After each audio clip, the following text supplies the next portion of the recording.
बिस्मिल्लाहिर्रहमानिर्रहीम अस्सलामुअलैकुम।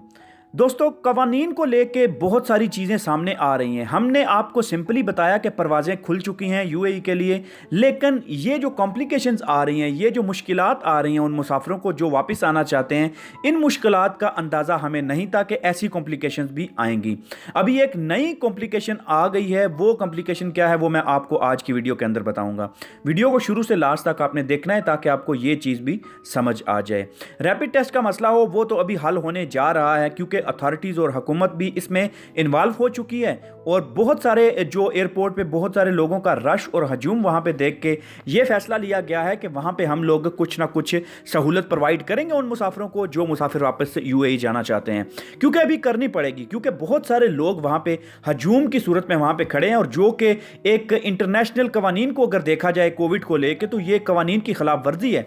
आप 10 से ज़्यादा लोग एक जगह पे इकट्ठे नहीं हो सकते, चाहे आपने मास्क पहने हैं, चाहे आपने सैनिटाइज़र यूज़ किए हैं, आपके लिए प्रॉब्लम हो सकती है, कोरोना का स्प्रेड हो सकता है। तो ये पूरा इंटरनेशनल मीडिया जब इस चीज़ को देखता है तो वो भी इस चीज़ पे पॉइंट आउट करता है कि भाई आप कोरोना को बढ़ाने में अपना किरदार अदा कर रहे हैं।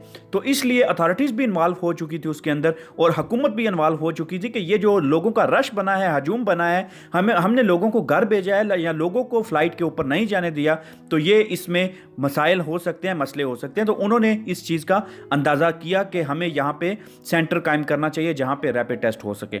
लेकिन अभी जो मैं आपसे बात करने वाला हूँ फ़्लाइट्स के हवाले से और वीज़ों के हवाले से, आपका अगर हर बंदे का कुछ ना कुछ वीज़ा होता है। अभी जो इजाज़त मिली है वो रेजिडेंस वीज़ा वालों को मिली है और हर बंदे का रेजिडेंस वीज़ा उसकी एमरेट से इशू होता है। जैसे मेरा वीज़ा यहाँ पे दुबई से इशू हुआ है तो मैं दुबई की एमरेट से मेरा वीज़ा इशू है। आप में से बहुत सारे लोग होंगे जिनका वीज़ा शारजा से इशू हुआ है या जिनका वीज़ा अबू धाबी से इशू हुआ है। आप में से बहुत सारे लोग होंगे डिफरेंट स्टेट से वीज़ा इशू हुआ है।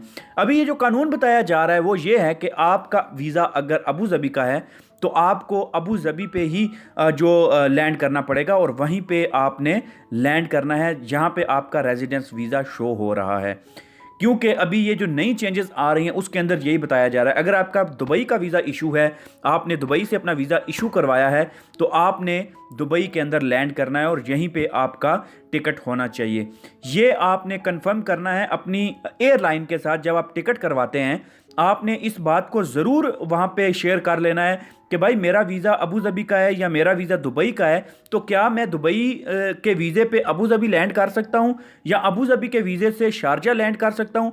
ये बात आपने पहले कंफर्म करनी है, उसके बाद आपने अपना टिकट बुक करवाना है, क्योंकि इस पे बहुत सारे मसाइल और बहुत सारे मसले भी हो रहे हैं। मैं नहीं चाहता हम में से कोई भाई वापस आए जिसका दुबई का वीज़ा हो और वो शारजा एयरपोर्ट पे आए, वहाँ पे उसको एंट्री ना मिले, या जिसका वीज़ा शारजा का हो वो अबू धाबी चला जाए उसको वहाँ पे एंट्री ना मिले। तो बी केयरफुल और अपनी गाइडलाइंस को कंप्लीट तौर पे पढ़िए, उनको फॉलो कीजिए ताकि आपको यहाँ आके कोई मसला ना हो।